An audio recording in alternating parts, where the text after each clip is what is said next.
right सही में card क्यों नहीं कोमल के अपने प्यार गाना ऐसी कौन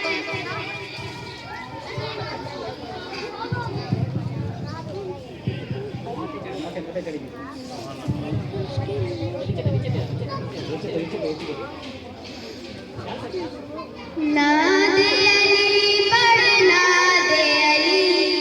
ना दे अली पढ़ना दे अली अली अली अली दम अली अली अली अली अली दम अली लकी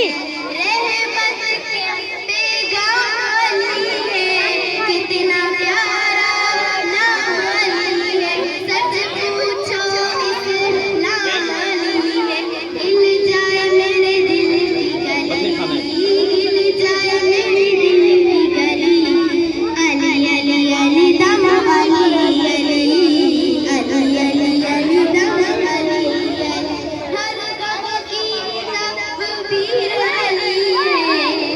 ओ सर की तकबीर अली है जन्नत जन्नत कहने वालों जन्नत जन्नत कहने वालों जन्नत की है उनकी गली अली अली अली दम अली अली ना दे अली पढ़ना दे अली ना दे अली पढ़ना दे अली अली अली अली दम अली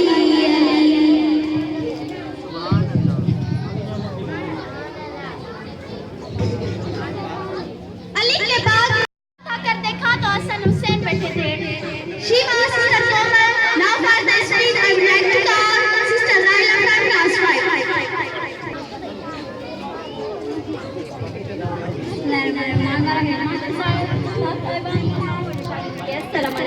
आज मुझे तकरीर जो मान आए हजरत इमाम हुसैन दुआनंद पीर का हजरत मुस्तफा सल्लल्लाहु अलैहि वसल्लम हजरत इमाम हुसैन में तमाम घड़ी मोहब्बत प्यार करना और जनाब आला हजरत पाण के सल्लल्लाहु अलैहि वसल्लम हजरत इमाम हुसैन ने बावत हदीस आए तो हुसैन मिलने इन्ना मिन्नल हुसैन हुसैन मुमा आए इमाम हुसैन